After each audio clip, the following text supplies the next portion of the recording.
Madam counter పైన sorry పడినట్టుంది.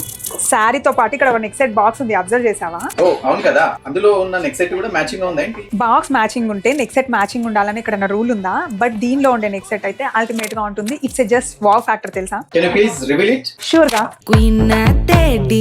Just have a look. ఇదంతా వచ్చేసి లీవ్ స్టైల్లో స్టోన్స్ వచ్చాయన్నమాట. అండ్ మిడిల్ లో ఒక చిన్న పెండెంట్. ఈ కలర్ ఆఫ్ స్టోన్స్ రియల్ గా నా శారీకి కూడా మ్యాచ్ అయ్యింది, చూడు కదా. yes ఇయర్ రింగ్స్ కూడా చాలా హెవీగా వచ్చాయి and with pearl hanging. Pendant లో ఉండే స్టైలే ఇయర్ రింగ్స్ కి ఇచ్చాము. అండ్ ఇది వేసుకొని కూడా చూపిస్తాను ఎలా ఉందో చెప్పాలి.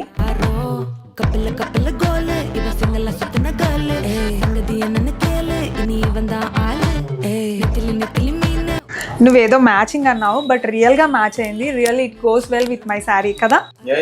రెడ్ స్టోన్స్ తో మిడిల్ లో అక్కడక్కడ చిన్న చిన్న స్క్వేరోస్ కి పర్ల్స్ ఇచ్చి చేసిన ప్యాటర్న్ అన్నమాట. మిడిల్ లో ఒక చిన్న బ్యూటిఫుల్ పెండెంట్ వచ్చింది. అండ్ దీనికి మ్యాచ్ అయ్యేట్టు చాలా అందంగా ఉండే ఇయర్ రింగ్స్ కూడా చేశాను, చాలా క్యూట్ గా ఉన్నాయి. అండ్ కంప్లీట్ సెట్ వచ్చేసి జస్ట్ బిలో 12 grams లో ఉంది. ఇయర్ రింగ్స్ కూడా చూద్దాం ఎలా ఉందో. ఇయర్ రింగ్స్ కూడా చాలా బాగున్నాయండి. నేను చెప్పాను కదా, పెండెంట్ లో ఉండే దాన్నే తీసుకొని కొంచెం చిన్న స్టైల్ గా డిజైన్ చేసామన్నమాట. But same pattern and really it goes well. Neck set కి యాప్ట్ అయ్యింది. And even only earrings మీ దగ్గర ఏదైనా pearl with ruby combination neck set ఉన్నా కూడా దాన్ని కూడా పేరప్ చేసుకోవచ్చు. Trending, stylish and unique designs with light weight కోసం స్టే ట్యూన్ టు అదర్ వాజల్స్. Thank you.